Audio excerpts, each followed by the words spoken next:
In India, the ancient rishis, thousands of years ago, in Vedas they said about the vikas, the development in three phases. Self-development means your mind, body and soul should remain in equilibrium and healthy so that they can contribute for a better world. The second one was societal or community development, where the disparities, discriminations and paucities are addressed.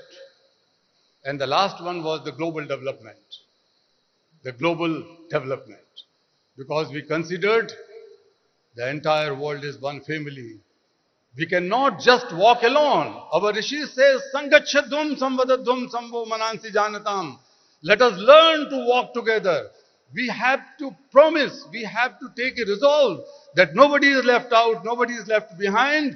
We will all walk together hand in hand and create a knowledge that becomes the knowledge for all, that our Rishi says.